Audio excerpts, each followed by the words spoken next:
Phil Harrison as an ex officio.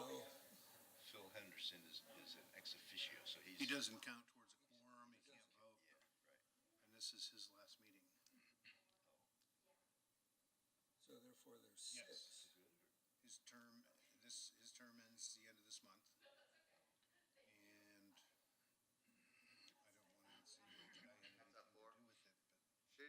a little bit late, so. the ex officio will be no more. I've been working on it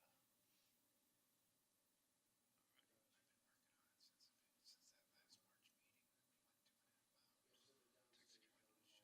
hours. Yeah, I do remember that. And I talked to Eric about it, and he was like, let's talk more about it. And he said, I went to that wrongly. I never admitted I went to it. I went to that one marina planning meeting. He said I would go because he wanted to go. That's what they need is him and that'll get shit done. There's 4. Oh, we're good anyway. Dana? So, Good. so I said, I want to get it done. Oh, we there? Oh, one more minute. One more minute. Yeah.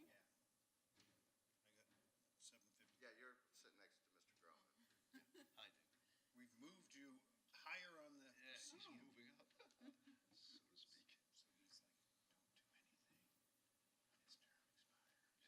It's not him, it's all the ex officios. Is our mic on over here? Yes, it's the. And we have a camera. And you're right, it's 8:01. My watch is slow. Okay, so we can begin? All right, good morning, everybody. The Marine Advisory Board is now in session for December 13th. Welcome, everybody. First item on the agenda is the approval of the minutes from our last meeting of 3 months ago. Are there any additions, corrections, changes to the minutes? No, I move we accept them. I second that. Second, moved and seconded. All in favor? Aye. All right. Okay, I see we have some folks to visit today. First question I would ask is, do you plan to speak on items that aren't on the agenda or items that are on the agenda? Can we put the agenda up, or? We've all seen the agenda, maybe that's a problem. You're here to talk about the marina? Okay. Okay, it's on the agenda. It's on the agenda, so let me just ask you to wait for a few minutes, because we're going to get to that quickly. Is there anyone that wishes to speak on some items that are not on today's agenda? I do. Yes, sir. I know it was a timing thing. I did watch online the work session where the final plan, as much of a final plan as it is, for the marina was put forward. And what kept worrying me was that we hadn't heard from them since last March, and now they've kind of skipped over us. I know it's a timing thing. This has been a long project. Some of us have been here for the whole thing. And I think there could have been some confusion. There was some confusion among the city council members because they kept referring to the seawall as a bulkhead, or at least a seawall cap, which anybody sitting up here would have understood the seawall and the seawall cap and that we were going to raise it. They were calling it a bulkhead, and you could see, and I think one of the members asked a question about it, is what the heck is a bulkhead? So they were using terminology that most of us, I think even our voters here would call it would you call it a bulkhead, or you call it the seawall cap? So there was confusion in there that maybe we could have cleared up if they had spoken to us first. But there's also the time factor, and we can't delay anything.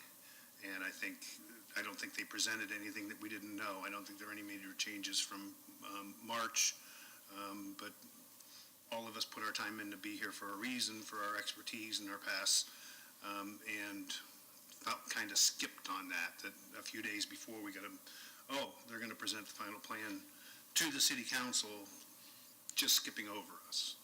Well, it's not the final plan, it was just their final presentation. Yes. So we'll take the final plan as well as the guaranteed maximum price to council, probably sometime in March or April.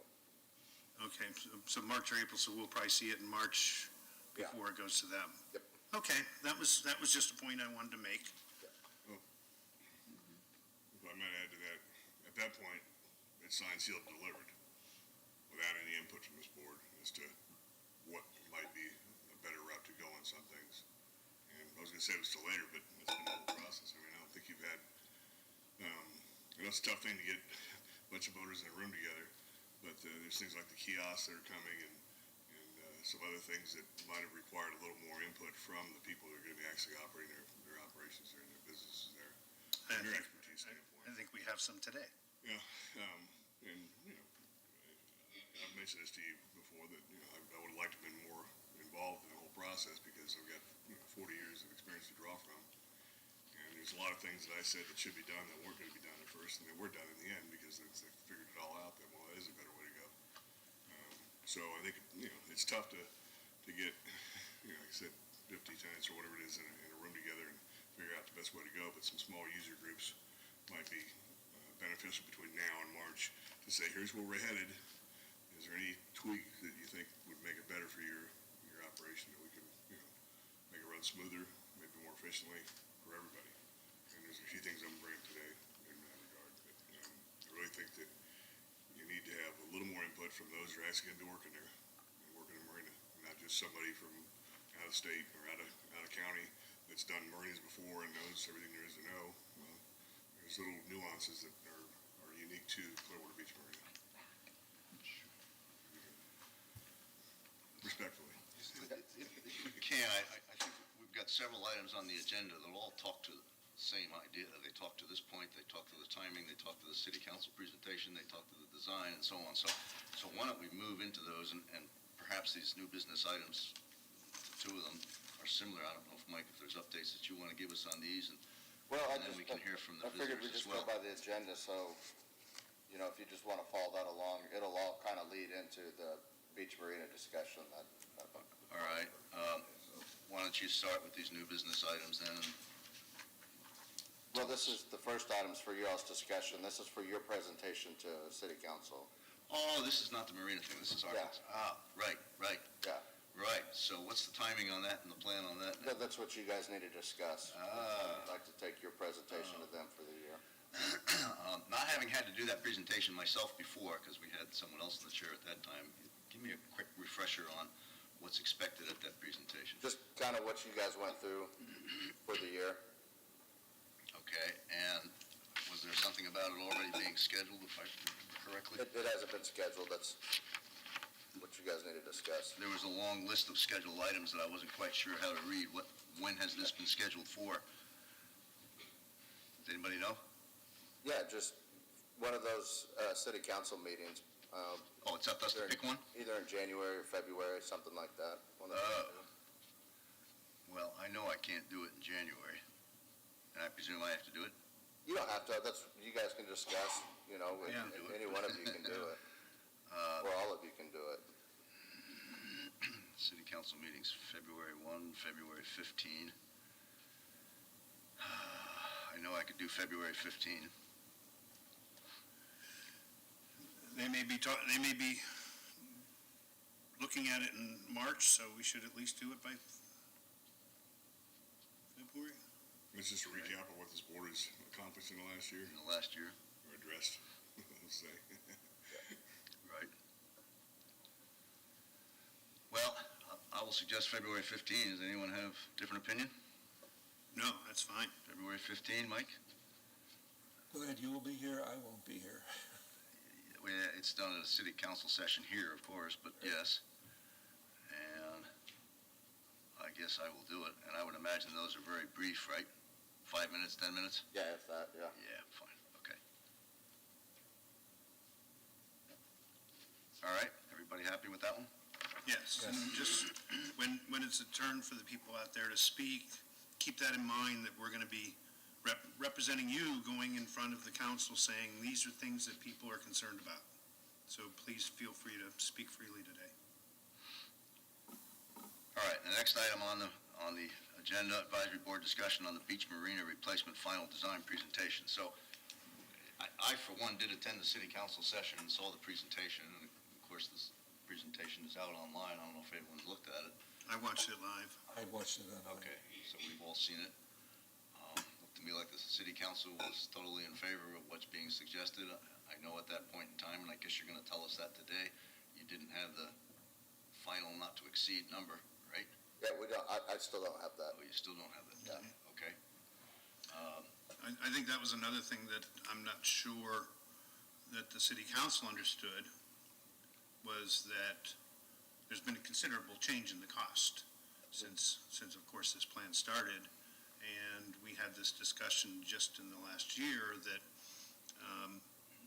when we started planning this, that seawall still had a lot of life and it was not part of the replacement.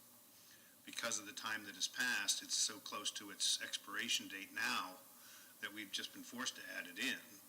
And that's where a good bit of the increase of the cost has come, is that seawall and the seawall cap. So I think they need to be clear on that, because I don't think there's except for maybe Mr. Albritton, that there's a person on that council that was around when all this started. So I guess the summary of Kevin's concerns and Phil's concerns is that it would really be beneficial if we could see those presentations before they go. Obviously, the timing on this one, our last meeting was in September. You got your presentation probably done in late October. The presentation went to the city council, and here we are in December, so in between, there was not an opportunity to do it. And I don't know whether or not you were able to postpone the city council's presentation into January so that you could have done that here first. But hopefully, as you go through this project, we can get to see those things before it goes to the council, because as Kevin points out, and Phil points out, there are probably things that we could add to it or suggest to it. Even if it means calling a special meeting. I'd not be opposed to that, sure. If you need to get us together, Right. try to do it, yeah. Yeah, is that acceptable? Okay, good. Oops, sorry, I thought I should quiet that down. It's your doctor, Shame sure on you don't me. take it. Not that one.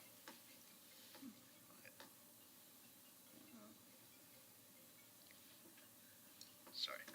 It is now quiet. So let's move on to the old business items, and we'll start with the beach marina construction update. And I think we have some visitors that wish to speak on that topic first. Do you want to do your presentation first? Yeah, I was just, for that, just where we're at, we did the last thing we did is we did the final presentation to council on, is about a 90%.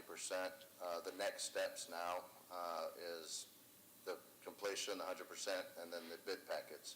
So the bid packets will go out to contractors to bid on, and once those are selected, we'll take the guaranteed maximum price to the council.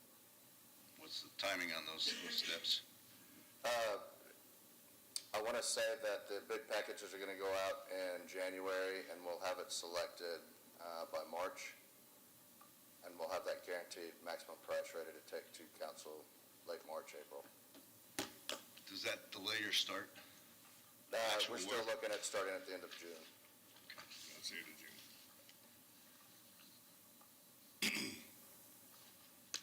Remind me, what's the length of the construction, do you think, overall? There's going to be two phases. The first phase is going to be about 12 months, and then the second phase will be about 12 months. The phases are the east and west Correct. sides? Correct. Yeah. So the east side is going to remain the same until June of '25? Correct.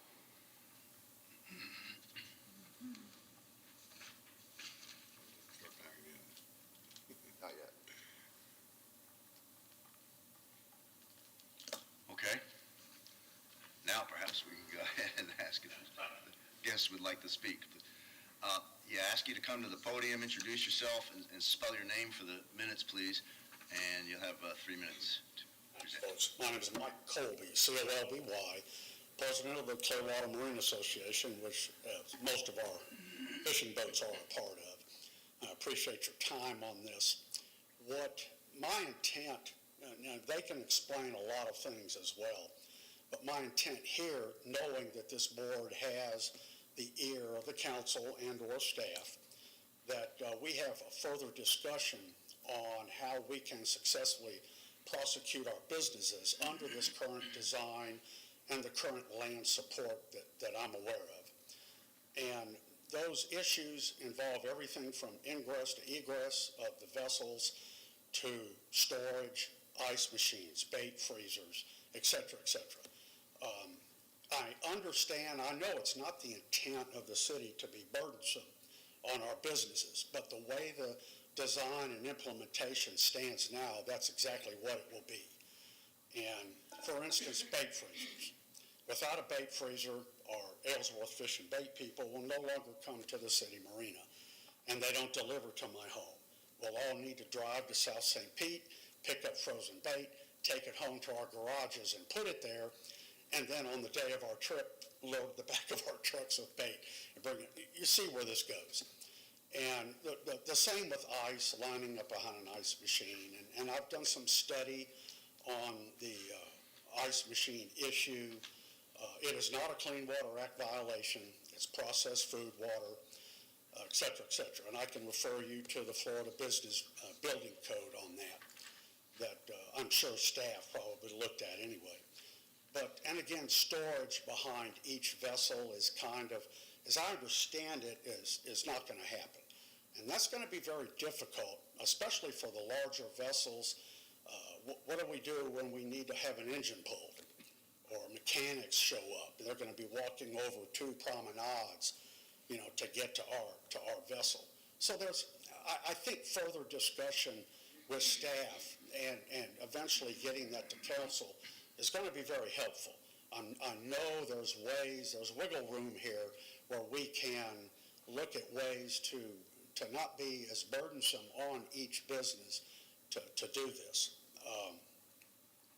Personally, myself, it's an issue, and I would like to see some serious.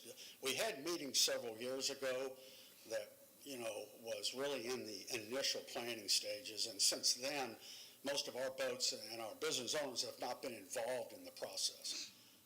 I realize we're not trying to put the total brake on this thing, but changes need to be made. And I think with proper planning and input, we can make those changes that will be helpful to our business being able to run an efficient business, particularly with things like signage and other issues that would help us, prosecute our lives in a good manner. So thank you, Kevin. Thank you. Thank you. Is there anyone else that wants to speak also?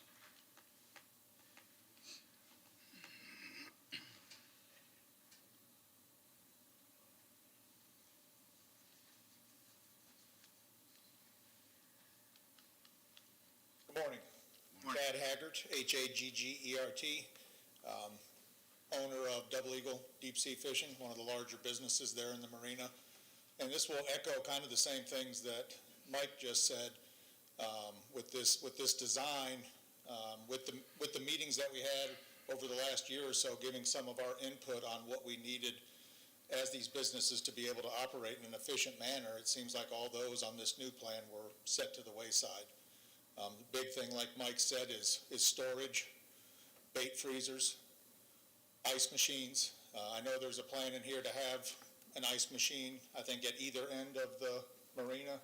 I was told 9,000 pounds of ice. I take about 7,000 pounds of ice on my 2-day snapper trips that I run in the summer. That will just about empty those machines.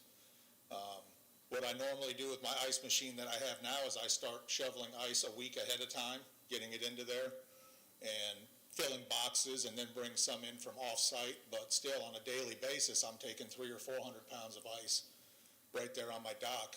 Storage, with the larger vessels that I have, I go to bed some nights with 15 people reserved for the next day and come in the morning and there's 60 there. There's no way. I have galleys on board. I supply food and drink for the customers. We're taking a couple 100 pounds of bait. There's no way for me to be able to efficiently run that business if I show up thinking I'm going to have 20 people and the sun comes out in the morning and the people come out of the hotels and I end up with 60, not be able to have the supplies on hand, on site that I need to put on there. So it comes to, again, we're echoing the same thing, and a lot of that was discussed. I was told you need permits and whatnot to have that stuff over the water. I haven't dug into that myself to see what that entails, but one of the things I saw and I commented on one of the meetings where they were taking input from us was that if you've got plumbing and you've got electricity and that going out to the fuel dock that's going to be there. Evidently, you got approval for that. I don't see why we can't get approval for some of the larger businesses, especially, to have that type of storage and stuff. I mean, it's been there 50-plus years. We're coming up on 57 years out of that marina. And there's been somebody involved.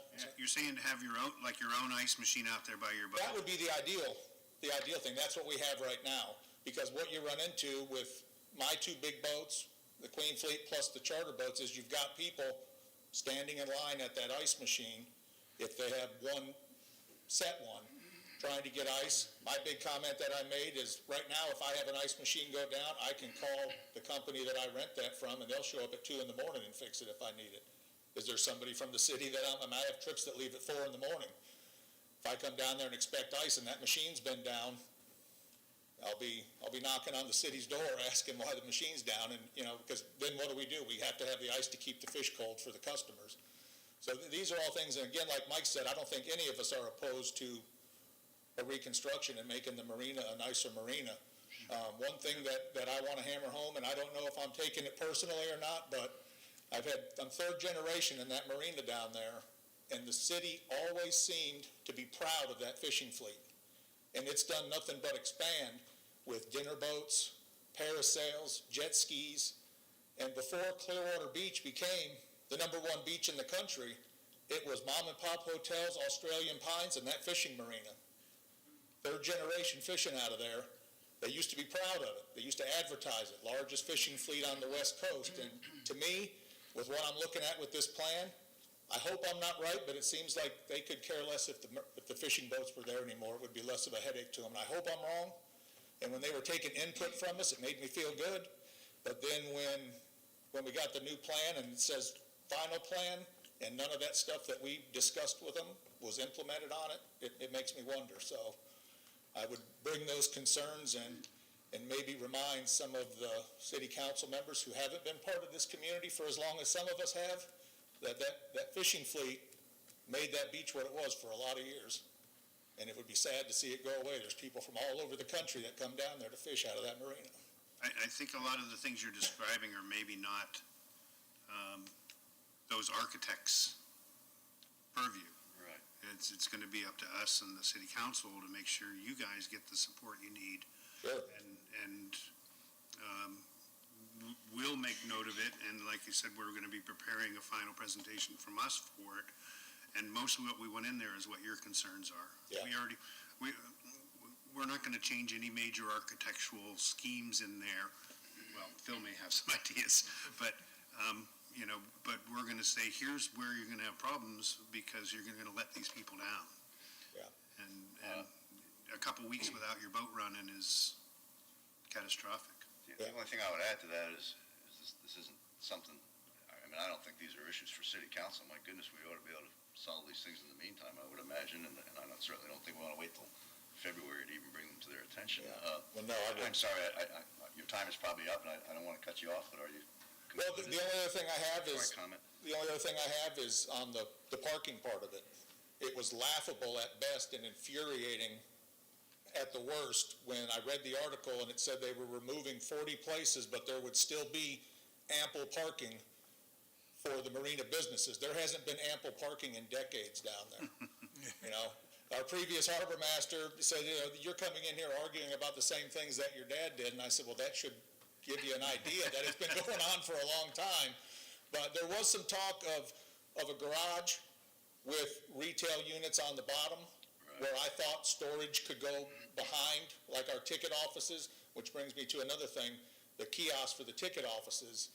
Having the 2 largest party boats and the 2 dinner boats in a kiosk with all of our offices lined up, sometimes I have 20 people standing in line to get on my boat. And if I'm right next to another fishing business that has 2 people, are those people standing at the back of that line going to jump into the shorter line where if we were apart, they might not have? Or when people want information in the evening, they're watching our guys fillet the fish, and I said, well, our kiosk is over there, and they look, and there's 100 people lined up checking in for the dinner boats. Are they going to go sort through all that to get the information on my business? All little things that I believe could be easily solved, and still get the result of making the marina a nicer looking marina, but that 40 parking places removed is infuriating what they think that's going to help. Realistically, I would share the concern about parking, but I don't think that's going to get resolved anywhere in the near term. It hasn't been resolved for a long time. The garage seems like a decent idea, but I'm sure it'll take some time before that becomes the reality. Before you go, Phil, if I may, thank you very much. Okay. If I may, Mike, some of these concerns seem to me can be resolved with temporary facilities, temporary storage, rental ice machines.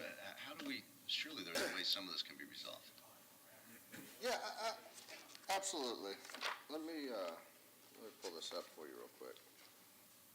I can make a comment while he's pulling that up. Go ahead, Phil. Basically, we've been told that there's no room for any of that. The architects have designed their thing and said, well.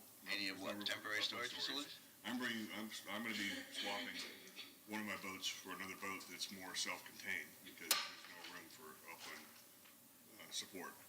And I think there's a lot of room for upland support. It just doesn't go with their picturesque design. And again, it comes back to the operational standpoint. The marine's got to operate for it to be successful. The boat operators have to be able to operate their business in an efficient manner for it to be successful. Just as much as it needs to look pretty and have shade covers and benches and all these extra things they're adding and taking away parking, there's a middle ground in there. I've got some ideas on the kiosks, and I agree with them having them all stacked together in lines like that. It's going to create confusion and problems. And these are the kinds of things that the operators need to be asked. How is this going to work for you? If it's not going to work, how can we make it better? We can only do so much. There's got to be a middle ground there somewhere. We understand that the upland support's a challenge. We're very limited in the space that we have. And we knew that was going to be a challenge going into this project. The parking, I agree. They didn't say there was ample they said that it met code. So losing the 40 spaces meets code. Logically, what does that mean? It means that per code, there's enough parking there. We all know, and we all think differently, that there's not. So if you look at the new design, you're going to have the sidewalk, and then you're going to have the boardwalk that you can walk along. Their storage right now, if you can see these pictures, consists of this. It's just, they store anything and everything. Something happened, it got blurred. That's me, sorry. Oh. Thanks. Anything and everything along their docks, and it's just not efficient to have all their upland storage with these old sheds, trash cans, hoses across the dock, picture boxes, and then you have all the hazardous materials and everything that they store, just underneath their cut tables and their tables there. This is the types of stuff that, we're wanting to prevent from just collecting at their docks. And There's large buildings for the larger businesses now. yeah, there is large buildings that they store their stuff in. The issue with that is it doesn't meet code. So you can't go back, you can't build these sheds with them over the water and the offices that they use. So,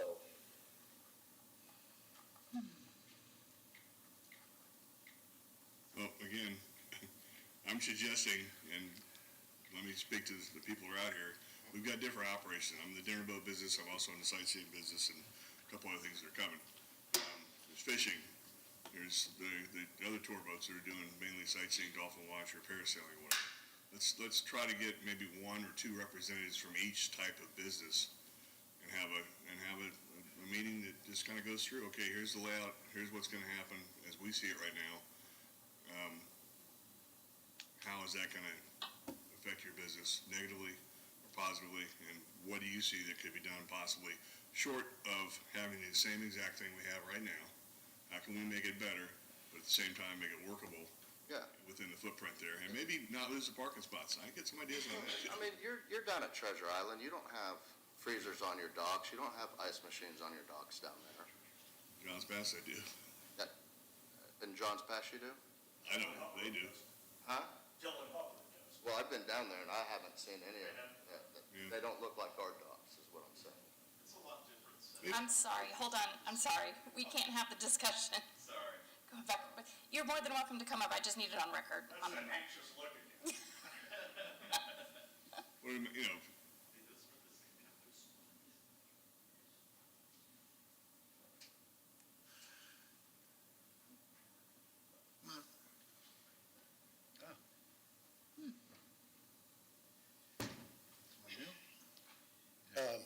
Thank you for all letting us speak here today.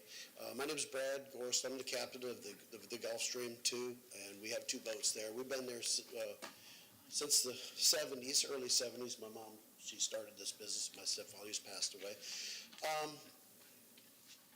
I have a problem with the daylight today in this wind we're having. You go outside, and I'll invite all of you to come down this morning after this meeting, if you'd like. We'll go hop on the boat, and we'll go try to tie up a boat with a single engine, 50 foot, in this weather.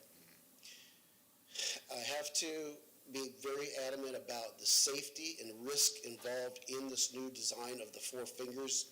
Pigeonholing, majority of the boats in the fleet are single engine boats, are not going to be able to make that 90-foot corridor and turn around.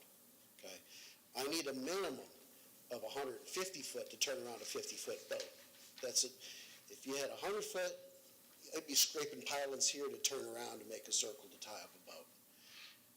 A lot of windage, but your boats have more windage. So my proposal would be to keep the current layout with the 1 finger going out in this way, because I don't really see any benefits that you're not gaining any more slips. You know, so you could have your floating dock with the current existing layout, but yet moving all the boats around. Yeah, so you, oh, okay. So, yes, yeah. Okay, here we go. So, as it is right now, I tie up right here. I come in on the outside here, and I go all this whole way to turn around to come in to back in right here. I cannot physically go in here and make the boat turn around and park in any one of these spaces, because from here to here is too short. So you have 1, 2, 3, 4 fingers. So if you had the one existing in this way, you have lateral movement for wind. So if you get in a bad situation, you can get out of it. Because there comes a point where you have to bail. And you got to say, oh, we got to get out and do this again. So that's my number 1 problem. And then, because as is now, it's okay because I have this space in here to work with. Okay. But that's where you are now. You're being relocated from there over to one of the other sides? Yeah, they're talking about relocating us up all down on this end. And the majority of the boats are single engine. During the construction or permanent? Permanent. Nobody has said that we're going to be going back to our existing slips. It's all talking about moving everybody. So then that brings up the other point. We've been in the same location for almost 50 years, since the early 70s. And now you're going to tell us we have to move our businesses down to the other end where there's no foot traffic?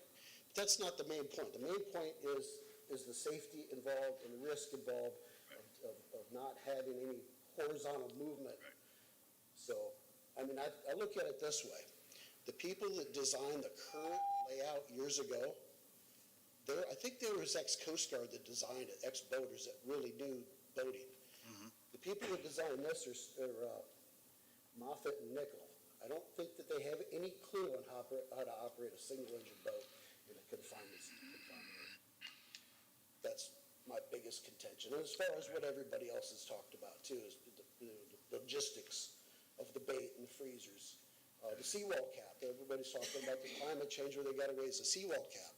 Aesthetically, it'll probably look okay. I don't know about the tiebacks, but the cap itself and the wall, I think from what I see, they're not in that bad a shape. They might have to do tiebacks into it on the backside. Infrastructure. The reason I see this here, these 4 fingers like that, is for electricity to go up to the end of the dock to get 208. Now, I've seen the dock reviews of the marina that show, we got bad reviews because we have to run our generator. Well, there's a solution. You run the power underneath the ground like they do quite other places and come up if you have to have a shorter run and don't want to go the entire length for power because you lose the amperage. My father was an electrician, so I know a little bit about it. So, any questions? Thank you. Thank you. Ask you one question that might this is just hearing this just right here and now, but, you know, the Starlight Manistee pivots off some large pilings to get in. In this situation, we've got current and we've got wind we've got to deal with right next to the pedestrian bridge. Would it make any sense to have a pivot pole, not as a slip, but that last slip right before you get down where you want to turn around, and have a place where you can lean up and be able to pivot on that one way or another based on either side, based on what the wind's doing to get turned around easier? Not with a single-engine boat of 50 foot. Depends on which way the wind's going. If the wind comes out the same direction all the time. Just saying if there's one more set of pilings, it's not a slip that you come in with your bow and you can hit that and then spin around, or you can hit this side. And spin. I try to not touch the piling at all. Sorry? I try not to touch the pilings at all. Well, I understand, but, you know, that's a possible solution if this doesn't change. I'm just asking if that, you know. I don't see it as a viable option for me, personally. Yeah, It just adds more risk. and that's only 50, maybe, what's today, 10 to 20 mile an hour winds? 25 to 30 knots. Oh, today? Oh, there's going to be a big low tide today, isn't there? Yeah. Yeah, warnings are up. I mean, I've been tying up in this, I've been running the same boat, you know, for about 25 years. You know, been running out of the boat. I've been licensed since 1989, so I had my license then, so it's at 35 years, 34 years. All right, thank you. But like I said, I think that the people before us were pretty smart. All right, Thank you. appreciate it. Mike, before you respond, let me just ask you, is there any other citizens? Yes, ma'am. Please come up. Let's just come up, maybe. And then I'd like to make a one more suggestion. comment. The Yes. marina has the same number of slips, but I believe the slips are bigger. Hi, I'm Suzanne Foster, owner of the Gulfstream Fishing Vessels, and I've been there for over 50 years. I was very involved in the business. I ran the boats, and mostly my husband did it, but I did also. And I've seen the things that go on and how the marina operates down there, how the customers come by, and, you know, how they interact. And I know if you look down the dock, all the way from the west to the east, people go down as far as the marina building, they look around, and then they go in the marina building or the restaurant or something, turn around and go back. So we've pretty much been kept, you know, there hasn't been a lot of transparency. And I don't even know where we're setting at this point, where our boats are going to be. I saw the first plan, but you would think that they would stop, and the people that are always involved in this business would come up and be able to voice what they feel would be best for our businesses. And we didn't get that. We got a couple of meetings, I think, and the first question there they came out with, I never even saw the email, so that I could put my input in. And I just think there was not enough transparency in this, and I think you really need to consider what these guys are telling you. And I'm just, that's all I got to say. I don't, you know, I'm not real good at speaking. I just think that we need to look at what these people are saying. It's kind of late, and why did they wait and only have one plan? That's my question. Why did they not ask us? You seem to be the person that would be. Well, unfortunately, everybody back here has been in my office within the last 2 weeks. But isn't that kind Yes, of the late? first presentation, there was 4 separate plans. I No, I'm really don't know confused with what the plan is. I don't even know where we're going to be. I just don't know what the confusion is. You don't know? No, because I've been it's been out there for a year now. Have you listened to these fishermen? Absolutely, I have. Yeah, we had 40 of you here in March when they I think I made that one meeting that I was here. presented Yeah. but honestly, we've been here every 3 months talking about it for 7 years. One of my first meetings 7 years ago that they said we're going to rebuild the marina, and watched it grow from there. I think a lot, the same things happened out here with Imagine Clearwater, that I went to Imagine Clearwater meetings here in the library, at the Countryside Library, where people sat and said, this is what we want. And I think we could have done more maybe of something like that. Listen to the, But then we also had the politics of Clearwater, people come in late that didn't go to those meetings, that didn't participate in the work sessions, to come in and say, I'm sorry, we need a big monstrous concert hall, we don't need this. We need to add $15 million to the project so that we can try to make money off of this. And we don't want the marina to become that. Our concern, my concern anyways, is that you guys survive. Because Captain Chad said it, we've been here a long time, and this is one of the big selling points, the beach and the marina. Yeah. And well, we don't feel like the city cares about us. I mean, that's how I feel. I think there could be better communication, but I do think Yeah. they want you all to survive. Well, I hope so. I Yeah. hope that this works out. Thank you. Okay. Do you get the newsletter, the quarterly newsletter? No. Are you getting that in your email? Call the office, make sure that they have your correct email on the Okay. It's kind of late, though. Well, I can't call, I have 165 tenants at this point, I can't call everybody. Mike, so after listening, I'm sorry, is there anyone else that wishes to speak? I keep forgetting. All right, thank you. Mike, it seems like, a lot of issues and concerns can't be addressed, obviously. We're not going to fix the parking garage, we're not going to add parking spaces, et cetera. But it seems to me operational concerns on the part of some of the operators, is there enough ice, is there enough storage? Those kinds of things certainly seem that we got to be able to figure some kind of solution. I don't know if you have a different idea, but it sounds like you and a few of these folks and Phil need to spend a couple hours together and hash out what can be done. So at least, during the construction as well as afterwards, they've got a reasonable operating plan.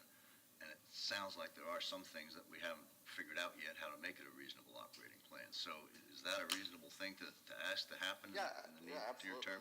Like I said, most everybody out there's been in my office the last Right. couple of weeks, and we've talked about this, and we know that the upland support is the Right. biggest issue. And we're not going to redesign and solve things in this group, obviously, either, but you can and so on. So what's the way to cause that to happen? You and 2 or 3 of these folks and Phil meet sometime soon and spend a few hours trying to hash things out? Yeah, I mean, we can do that. All right? We'd have to check that, Phil, we ran this problem with me wanting to go to, Phil and I, but they ended up sending me, wanting to go to these actual planning sessions, the closed planning sessions between the city and the architects, was that we get into violating the sunshine laws, where Phil is going out as the representative of this council and having meetings outside of this room, off tape. We don't know what's said. It can violate the Florida sunshine laws. So that's why we never got to attend any of those meetings, because I'm leaving the board, I'm off camera, and I'm putting in my input when I need to do it from here.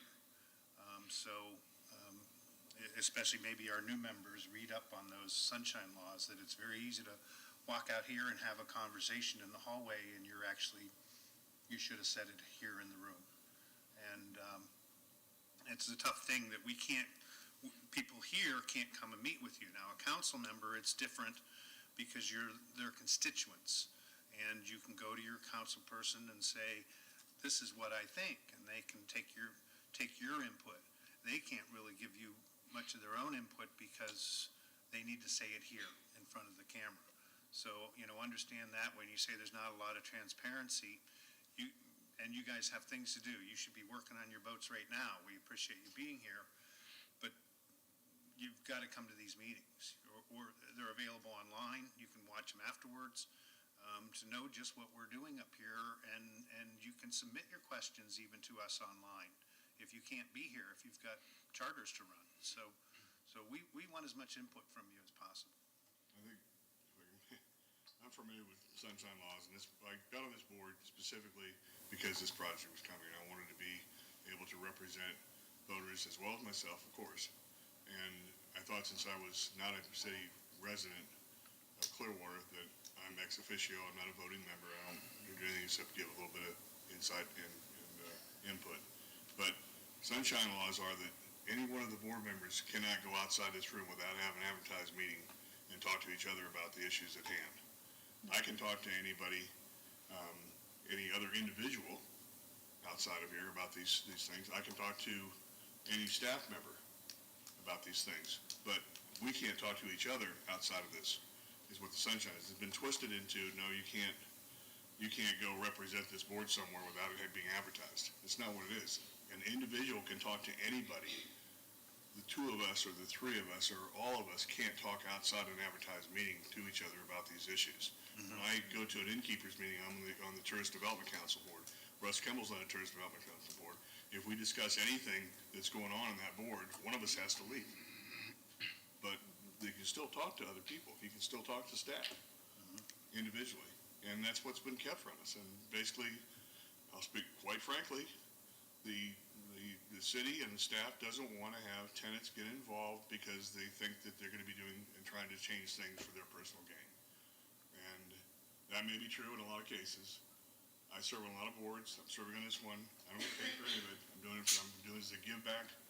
Tourist Development Council Board, Jolly Trolley, Jazz Holiday, those are all things I contribute my time to free of charge because I want to give back to the community and I want to help in the process.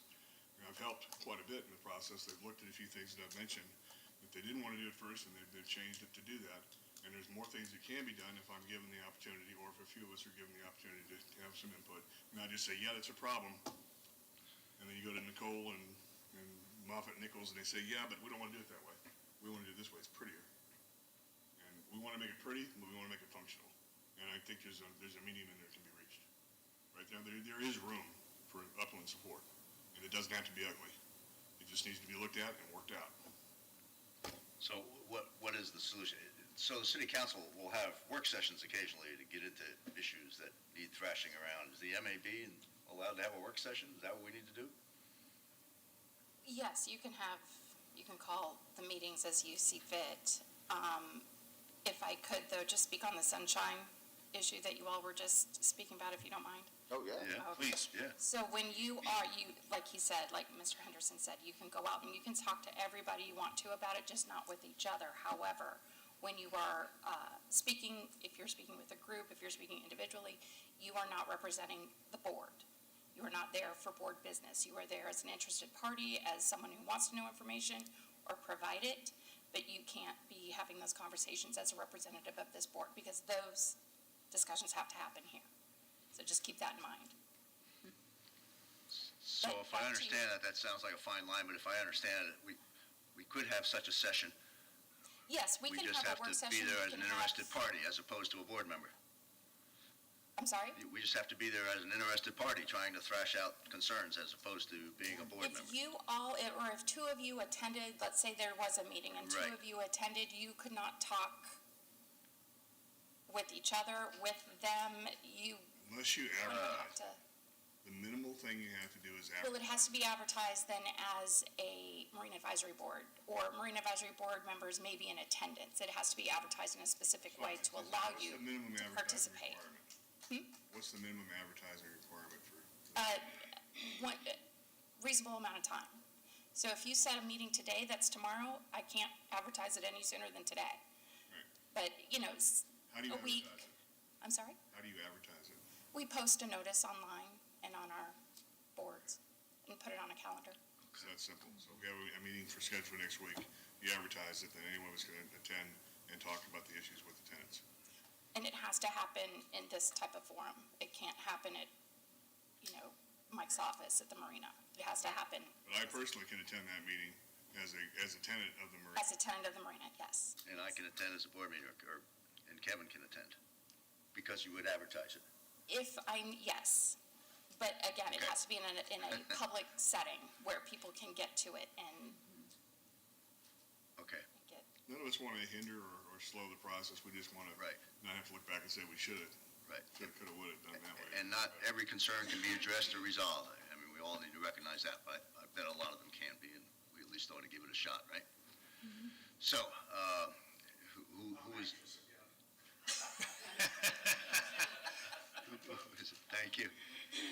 coming. I knew that'd get your attention. Oh, I'm sorry. In regards to what Sue Foster said, and I want you to understand, it's not that fishermen have been ambivalent to the planning and the process, and, oh, you should have been here, you should have been here. There's, as she said, it's kind of a feeling of hopelessness sometimes, that, well, you know, if I go, are they really going to listen, et cetera, et cetera. So don't get the idea that we're not paying attention. We are. Life gets in the way, and, and feelings sometimes get in the way. But listening to your discussion now, in 2005, the last one of our Marine Aviation directors, Bill Morris, asked me to attend a work session. And I was told, again, I cannot interact with that, but I interacted with him. And he brought some of those to light in the work session. So in future discussions about changes, improvements, make the suggestion to staff and council that maybe just one of us can attend the work session, if there is one, that is involved with these changes. And we're able to interact with Mike, and Mike is able to put those comments to council. That would be really helpful, very helpful. Because I know I was allowed to do that. That was 18 years ago. So, I mean, I've been hanging in the marina quite a while myself. And my old boat still runs good. That would be a suggestion that you might make, that one of us be allowed to interact with you, have your ear for a minute as things proceed within that work session. Okay. All right, so to maybe try to close, oops, is there another comment? Yes. Sue's back. Yes, ma'am. Worst enemy. Do I have to say my name again? No, I think not. Okay. Again, I've been there for over 50 years, and I did voice my opinion because I came to one of the meetings when you had the previous design, and I knew that that wasn't going to work for our particular vessel. So, and I spoke to, there was a young lady and another gentleman that had done the designing, excuse me, and we were out in the hall, and I spoke to the gentleman, and I said, it's, the business really doesn't go to the other end, down in no man's land, and I said, we really don't want to be down there because the traffic doesn't go down there. And I said, well, why don't you take some of the tour boats, since they came after us, and put some of them, sprinkle them in down at that end. And you know what his comment was? They don't want to be down there. And I go, well, neither do we. So that's where I got the feeling that they weren't listening to us either. And we don't want to be down there. 2 reasons. Number one, it's not good for our particular one vessel. And as Brad, my son, explained. And the other reason is the traffic doesn't go down there. I appreciate that. I guess I would just, I would just say one more time, not every concern can probably be resolved.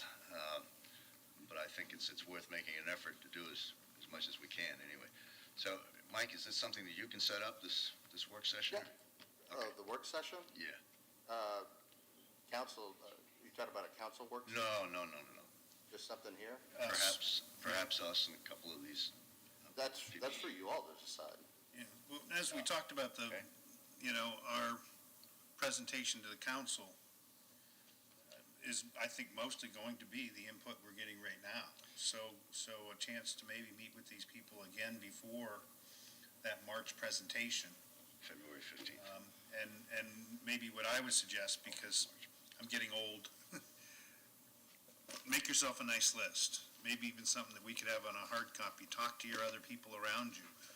Where is your concern? We know the bait freezer, the ice machine, your service access, the parking, which wish I had a solution for, and then in the future how the kiosks are going to be distributed. I don't know if anything on the kiosk there's any winning points there that now changes are going to be made, but these other things that are going to get you through these years of construction are vital for you.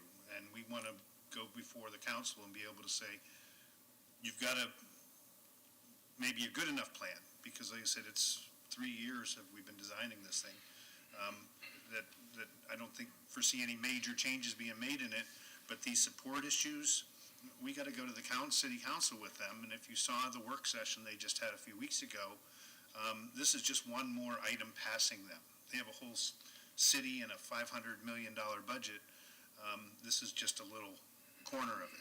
And even their misunderstanding of the word bulkhead or speaking our language, why we have these boards, so people that have been boaters all their lives or in the marine industry all their life can use their expertise and then send it to the city council. So we're going to, make sure that Mike lets you guys know.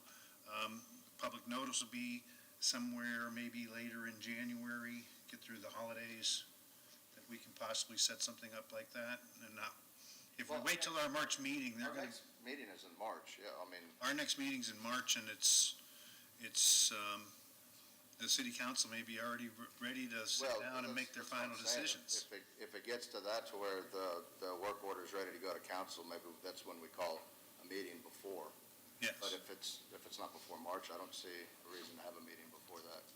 All right, so can we agree on that? Like, if they're not going to present anything until April, we will have one of our usual big, March seems to be we set a record last March, 2.5 hours, that we will find suggestions at least. We can't say we can't solve anything.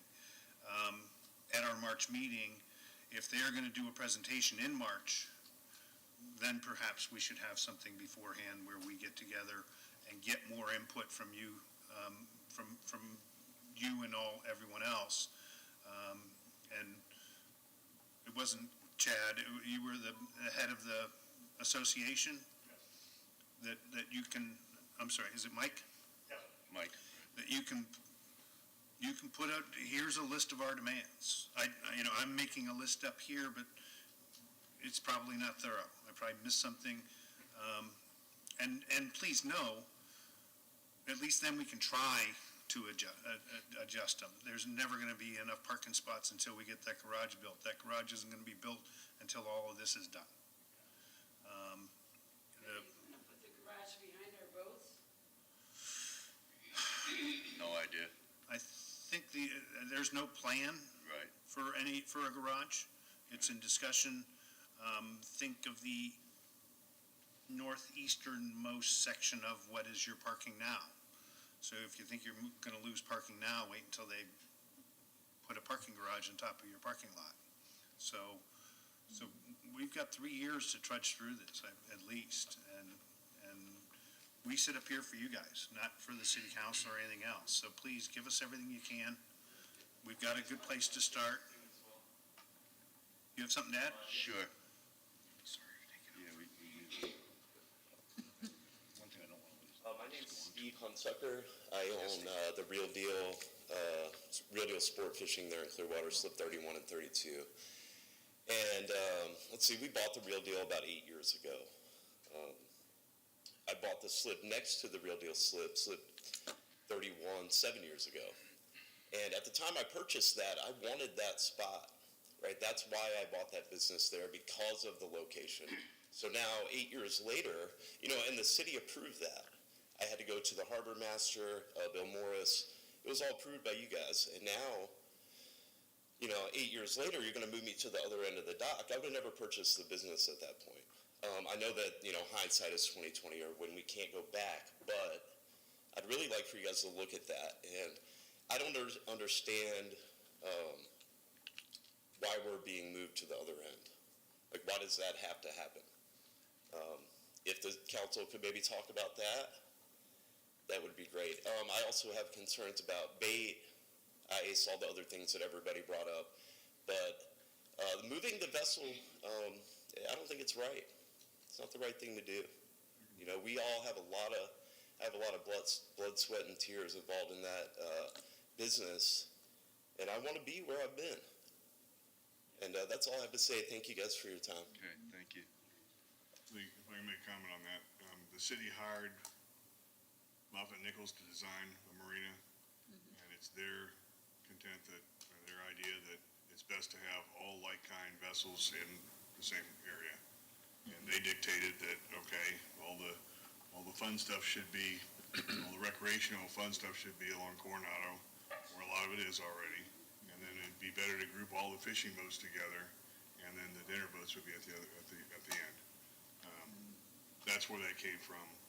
As far as you purchasing your slip, you didn't buy your slip. I know it's a big misnomer. The city approved, you bought the business there, and you bought a lease that's, yeah, I'm in the same situation. Years ago, I'm sorry, guys.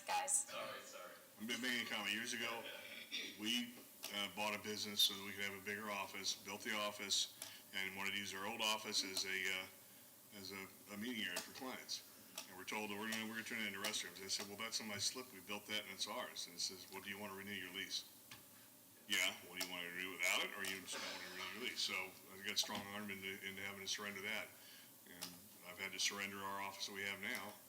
And I didn't put up a fight. I was very cooperative with them. I should use that as leverage, but I didn't.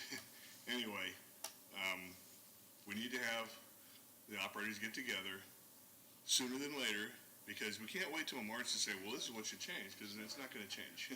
All right, if there's any small details that can be changed, not major things, and forget about having ice machines and all this stuff out on the dock, they're not going to ever do that.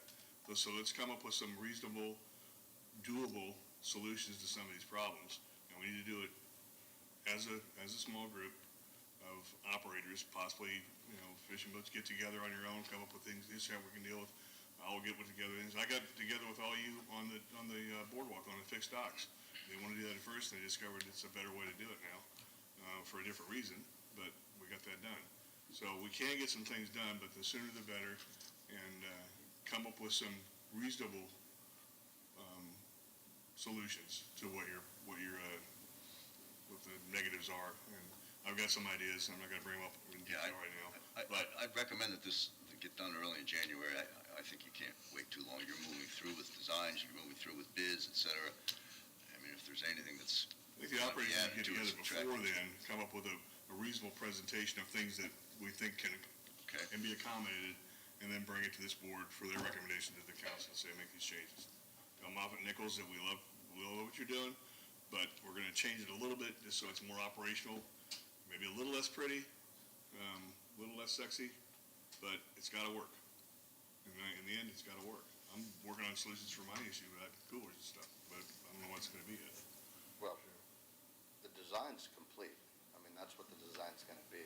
There's nothing to tweak. Construction documents might be tweaked a little bit, but I don't know what kind of major changes you're looking at. A lot of the...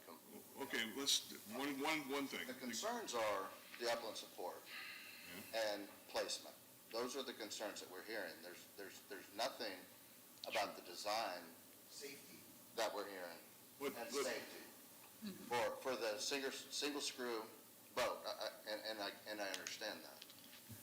Those things hopefully can be worked through. The kiosks that are currently designed, which way is the ticket window facing?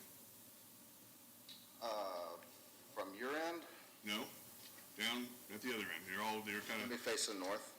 They're facing north. They're going to be along the boardwalk's behind it. Huh? There's a promenade there, but there's also There's a boardwalk behind it.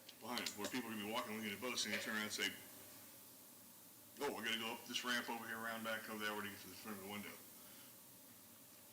I think I mentioned this to you. Those kiosks ought to be turned around right up against the bulkhead or the seawall that's 18 inches higher. It should be built right over the top. That they all should be raised. If you worry about high sea level, we built our office a foot higher just to make sure that we didn't flood in those situations that were marginal. The kiosk should be a foot higher and facing the boardwalk with a window right there, and it would work. And you wouldn't lose the parking spots either. Then you're putting all the people over the water where the tour boats are, instead of on the sidewalk on the promenade. So if you face it out that way, then everybody's along the boardwalk interfering with the tour boat operators that are along that portions. I understand. And you have an 18-inch. I know, but that's the counter that goes over the top of that. Right, but it's going to be I can show you. We it's gonna can't, be- we shouldn't debate that right now. I can sit Yeah. down with you and I can show you how it can Well, work yeah. better. I can show them how it could work better. I know, they know how to make their business work better. And you've talked to them Moffett at Nichols length. says, no, this is the way we do it everywhere. You've talked to Moffett Nichols at length about that. What's that? I said you've talked to them about that. So they've taken note of everything that you've told them so far. Yeah, well, the kiosks we haven't talked about. And there's a better way to do those, and there's maybe a way we can salvage the parking. 40 spots is 40 spots, I don't care if we code or not. Sorry. Okay. No, you're all right. Yeah. Just one more Last quick comment. yeah. It's kind of on that right there. I spoke with the young lady from Moffett Nichols, and I asked her after the meeting how many marinas they had designed that had that much diversity between residential and commercial slips, and she said none. And that's the uniqueness of that marina, again, that I'll say, it's a working waterfront. That's what people like about that marina, is the engagement as they walk down the sidewalk. They like that part of it. The booths facing the opposite way with the people walking behind them, how do you say, hi, how are you guys doing this afternoon? Would you like to go fishing? There is none of that. You have to wait for them to walk around. And I docked at a marina that Moffett and Nichols designed when I took my boat down south. Beautiful marina, but not set up for a working waterfront at all. Which, I can't think, it's in Key West. Oh. When they first brought the design out, and I asked the lady, because it was very similar with the shade structures and everything, and the dockage, very similar to that. And it was a pretty marina, but it was not a working waterfront. And that's, I think, what you've heard from everybody today, is the business, and it's the interaction. And it was brought up at one of the sessions, the diversity, grouping all the fishing boats here, all the tour boats here, having them spread through the marina keeps people engaged and walking down to see, what's going to be the next slip down there. It keeps them engaged, walking the whole working waterfront. And yes, Moffett Nichols did listen, but none of the stuff we talked about is even on there anymore. So again, as some people said, we feel, what's the point of giving our issues when you get that it can't be done, when it can be done? I mean, there's working waterfronts all over the country that look nice and are still able to be interactive between the businesses and the customers that come there. All right, thank you, Marty. So I think the last thing I heard was Phil suggesting to try to summarize all these concerns and just start a We can, discussion. Mike, circle the wagons and come up with some okay. input from everybody as to what they'd like to see in the current configuration and All right. reasonably. Understand it's going to change. We're not going to be able to get it back to where it is now. Okay. When is city council supposed to be discussing this? I thought I heard March or April. March or April? March or April, so it'll be later March, so we will be meeting before they meet. I'd like to see something happen in January. Okay. Before we proceed, we had one new member join us this morning. I'm sorry. Can you introduce yourself? Every information I've seen said 9 o'clock. Yeah, it did. It said 8 Sorry o'clock about on the agenda here. I didn't see it, so Welcome. Yeah, right. it say 8 We got o'clock. things to do. Right. That's fine. I would have been here at 7. It's fine. The confusion stemmed from the fact that the last meeting was held at a different site, and it did start at 9 o'clock, and that's Yeah. probably where the Oh, confusion yes. came And on the internet, on the Right. website, it says 9 o'clock. Yeah, it Okay. did. But from. So let's move on to our second old business item, the Seminole Docks maintenance. Whoops, I'm sorry. Oh, we have, Sure, come on. You've come here, I'm sorry. he brought signage, so it's important. And I'd like to say one thing. My name is Michael Foley, and I live at 1809 Apache Trail, Clearwater, 33755. And greetings. I have spoken only with Mr. Bujai. I called you about 6 weeks or 2 months, a month ago, I don't know, a while ago. Time goes fast. Before I start with my short presentation, I'd like to just say one thing.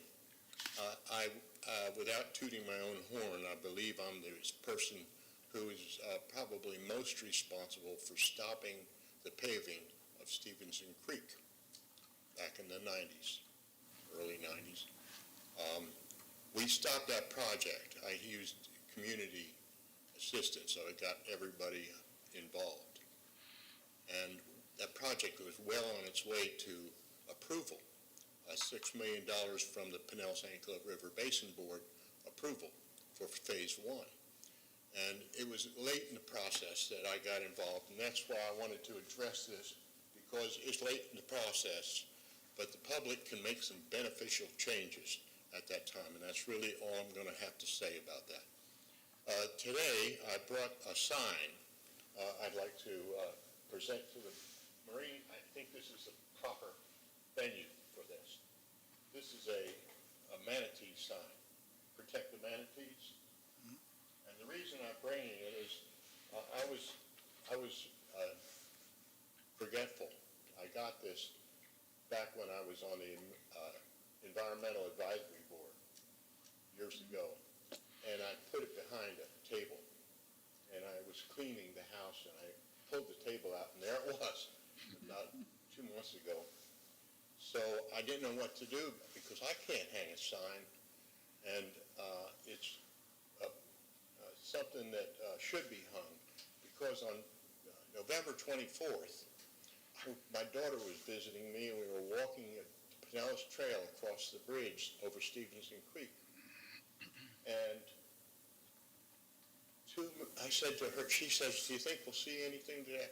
I said, well, sometimes the manatees come through here, but very, very rarely. I mean, a couple times a month at most. And as we got to the bridge, 2 female manatees come under the bridge with 2 baby manatees about that long. And she was just thrilled. Now, I've seen manatees out there hundreds of times, but there's no signage, and we don't get a lot of high-speed boats. We get a few Sea-Doos racing up there, which I don't really mind. They complain about the wake. It's not a big deal. We get a couple times fishermen come through there, and they'll crank it up a little bit, going around that big bend under the bridge, and then they crank it up a little bit and go up to by the Douglas Street. So I would ask this board to please accept this sign and make placement for it possible, perhaps on the alternate 19 bridge, but I think that's state property, or on the CSX Railroad Bridge, which is Pinellas Trail. And just to make voters aware, they'll get it in their minds that manatees come in there. They only have to see it once. That'll keep them from racing up and down there. And would you please accept this? I think we're happy to accept the sign. Mike, I gotta believe there's probably all kinds of codes and regulations that There's a lot dictate what signs Yeah, go I where, can't do it, however. they'll take it down and throw it away. FWC, they're the only ones that can put up those signs I on know, the water. and I'm not Yeah. anxious, I don't want it done today, you know. But, we've ordered some signs that we're putting on our property. So I would just go ahead and, that's a nice sign. I would keep that. I don't know if that's one that the state still It's uses. proper, and the number calls the Florida State Manatee hotline, I checked it last week. Will you please accept it and do something with it? Yeah, we'll accept it. We'll do It's an something with it. official sign, okay? It's not a piece of something I drew up. Yeah. Michael, do you know that we've struggled for a couple years now that they are putting no wake zone signs Well, that's, on the creek? well, if they want to put this up with one, maybe it would work. I can't. I can't put that on the It's pilot. probably not doable, unfortunately. Yeah. Oh, you think so? It's only a sign. I understand. There's signs out there in the middle of the creek that I don't even know what they mean, some kind of red circle or something. Well, Thank what you. should I do with that? I talked to the city sign people, and he said, I don't know. I'd frame it. I love it. Without being disrespectful, it sounds like you should just keep it. And see, if I put it this way, there you go, now it's on your TV. Yeah. Well, before I leave, going back to what I mentioned at first, we ended up developing the Glen Oaks water treatment facility, and I think it's state-of-the-art. And it has improved the water in Stevenson Creek. It was almost immediate. Within a few months, I could tell there was improvement. And Stevenson Creek, amazingly, the fish still propagate there. Not as like it used to be. But they're going to move the Marshall Street plant out of there. Eventually, I understand that it's going to go up to someplace northeast or something like that. The piping will be just continued. Because Marshall Street's getting a little overburdened with all the construction on the beach. And you can imagine why. It's a lot of Mike, I'm property. being generous and ignoring the time limitations, but I am going to have to Okay, cut I this. appreciate your Thank you. assistance. Yeah, sorry we May I can't, leave this here? Yeah, can't do that. absolutely. Yeah. Thank you. Yeah. Appreciate it. Okay. Mike, we have another individual. Please. Yeah, I don't want to shortchange anybody, but I would ask you to try to keep to the 3-minute limitation, fine. please. My name is Greg Corder, C-O-R-D-E-R. I own the Two Seas charter boat, slip number 27. Most of the concerns have already been addressed. We know change is coming. I've always said it for years when you walk up and down the dock. I mean, it could look a lot better. You have rusty ice machines, et cetera. We're all guilty of that. I inherited my father's business. I'd like to leave it to my son. We do have a lot of small things we need to work out as far as the cutting tables, ice machines, et cetera, et cetera. But yeah, if we can work together and try to make it functional, it's like a mechanic going to work on a car and his tools are down the street in a garage. So we definitely have to work, all these small things out so we can be functional. Thank you, gentlemen. Appreciate it. Thank you. Okay, so then, Mike, can we now move to the Seminole Dock update? Yeah. So that project's been tied up. I guess you guys know 2 ramps have been down for probably about a year now. So that's been tied up with an FDEP permit. It looks like there is actually a light at the end of this. Legal's gotten involved with their legal, and it looks like they're going to come to some solution, and we have to do some survey work, and it looks like it's going to move forward. We've already got the contractor lined out. We've already got it funded. We're ready to go as soon as we get that permit in hand. Great. So, Good.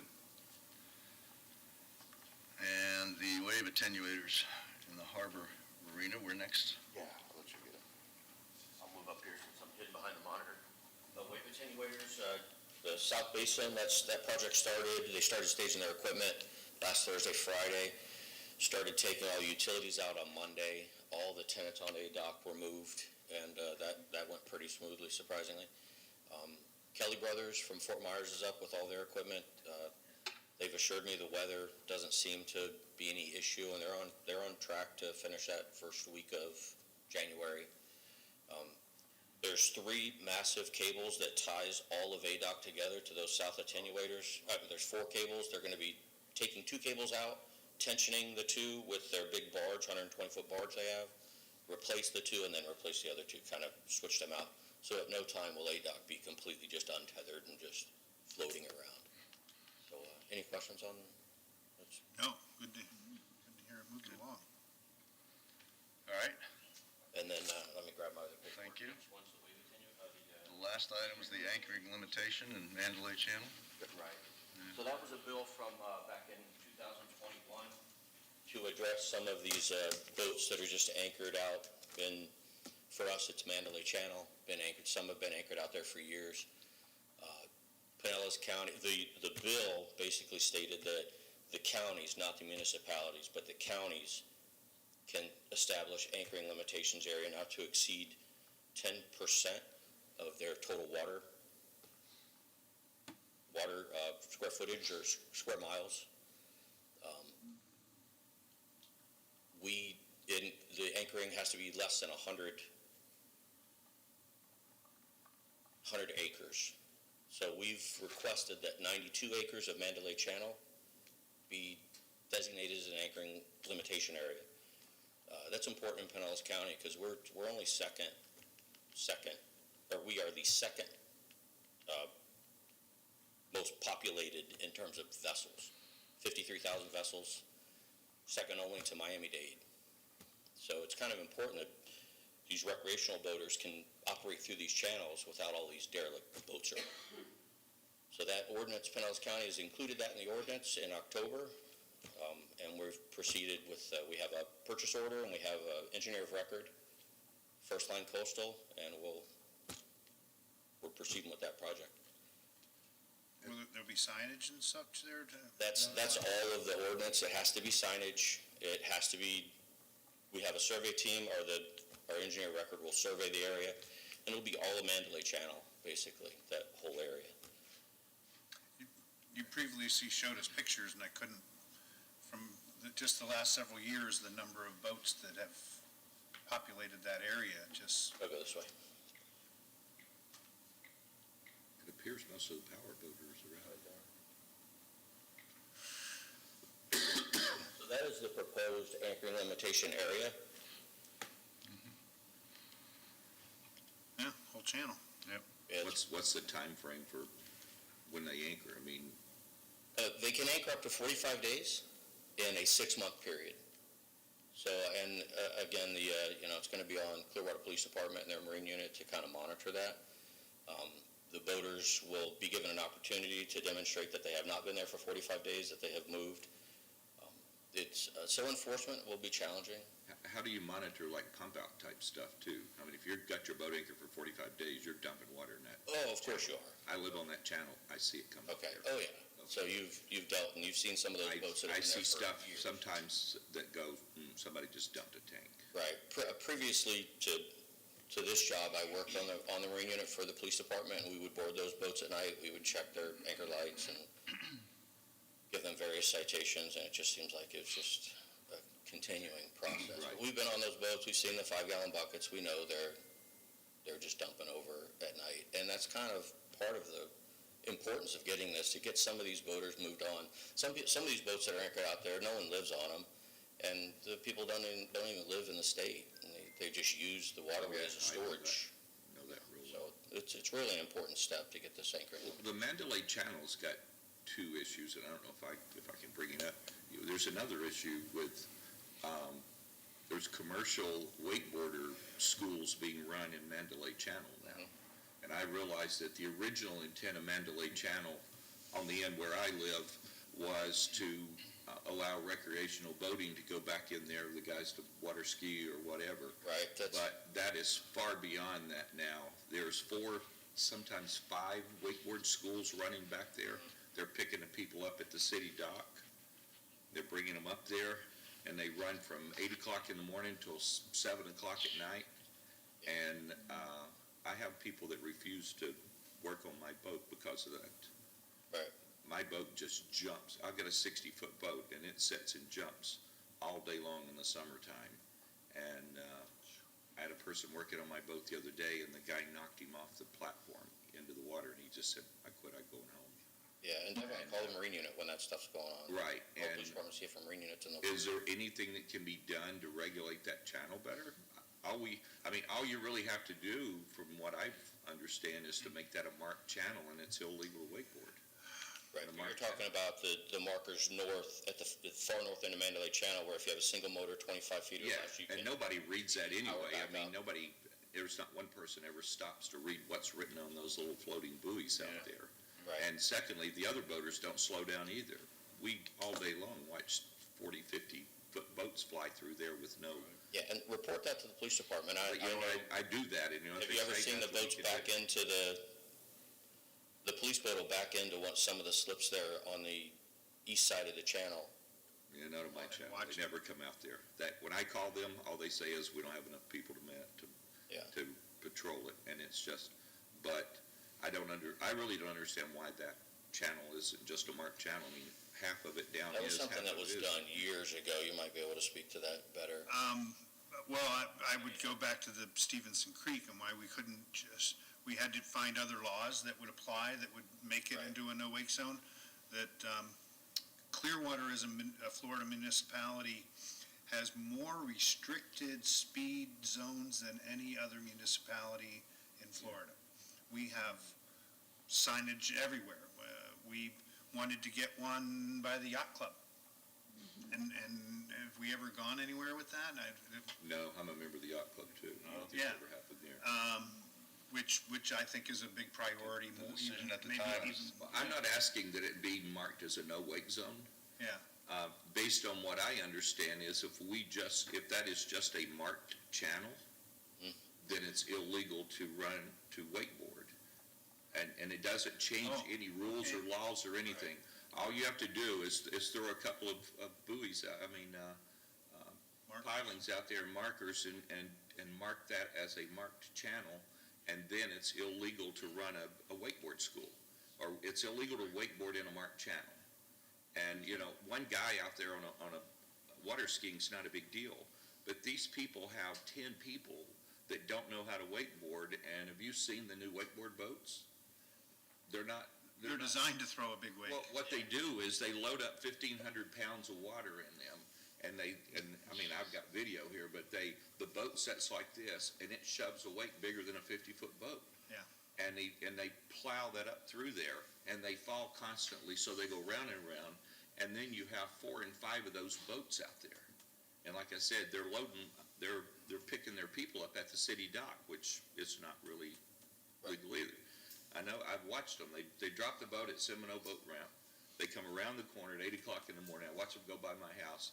It goes down, they pick up their people, they come back up, and they're right in front of them all day long. And then at 1 o'clock, they take them back, and they pick up a new load, and they come back and do it again. And where are they picking up? Beg your pardon? Similar boat ramp. They're picking them up at the dock where on the right-hand side, that city dock, where the boat ramp is right there, that little, That little boat ramp. By Yeah. the library? yeah, by the community library. That's where they're center, picking them all right, up. yeah. And because they park in that parking lot. and they- So we've changed our ordinance, we're in the process of changing it, and that's going to council in January. But a part of these ordinance changes that we're doing is you cannot do commercial activity at a City of Clearwater facility without a license agreement. Well, only if you get caught.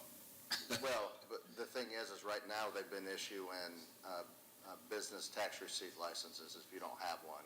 Right. And the only way that they're going to get that is if they have a license agreement with us. Right. But now they're going to be able to issue citations for people picking up and doing commercial activity on our facility, which they haven't been able to in the past.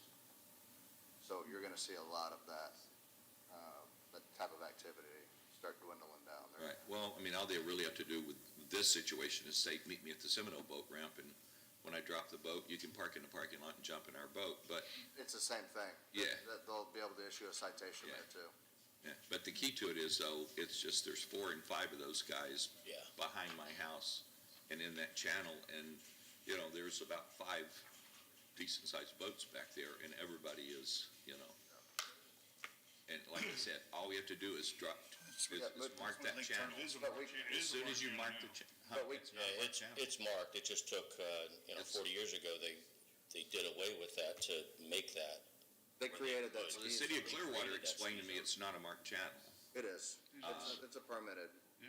but. It is a permitted marked channel. So we'd have to do an ordinance change, and then we'd have to get with the state, and then we'd have to do, kind of like we're doing for the anchoring limitation area, is we'd have to go through a process, just like we did for Stevenson Creek, to get that area permitted.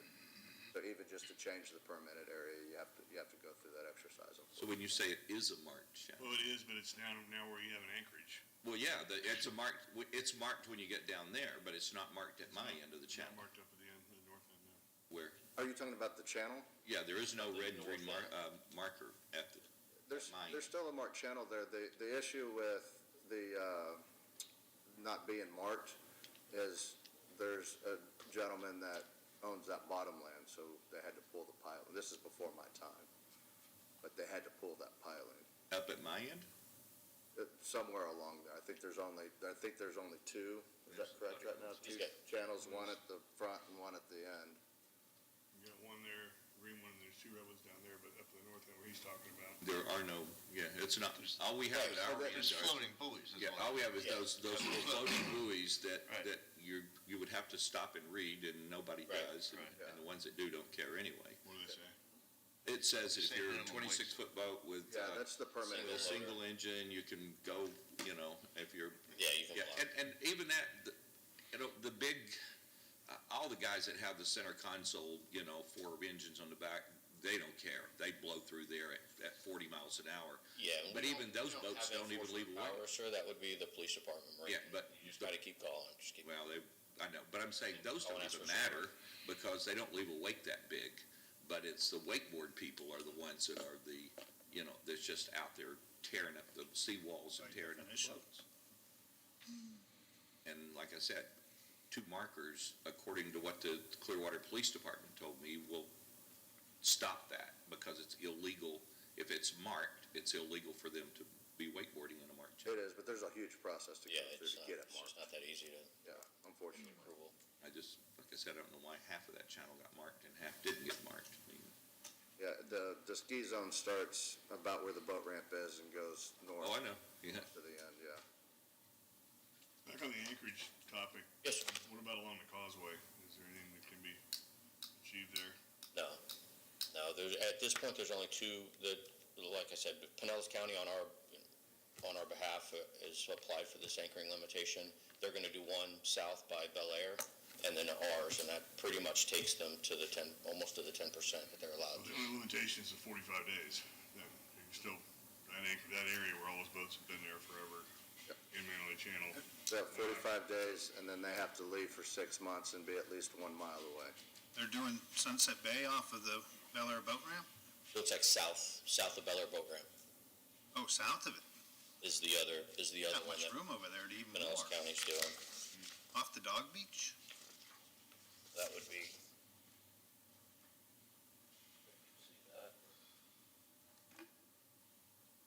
Yeah. Yes. Oh, I wouldn't, yeah. I used to live on Sunset Bay there, Okay. 10 years ago, and we'd get a lot coming and going. We didn't have any real long-term ones. Yeah, On the north side, but the north side is, now I assume, more open to open weather than hiding back in there. I didn't know that was. So one of the criteria is it has to be a densely populated residential, adjacent to a densely populated residential area, is one of the criteria to designate it as a anchoring limitation zone, which Mandalay Channel kind of fits. But like I said, we've piggybacked off of their anchoring limitation. But that's taking up some of the percentage of what we can claim. Right. So, I mean, we're kind of fortunate that they agreed to do basically 92 acres for us. It would be a big step. Okay, thank you. Thank you. Well, I'm not sure you have anything else on our director's Yeah, report, Mike. I think we've covered just We've about covered everything. them all in the old business items. Are there any other items that board members wish to bring up this morning? So you are gonna put markings.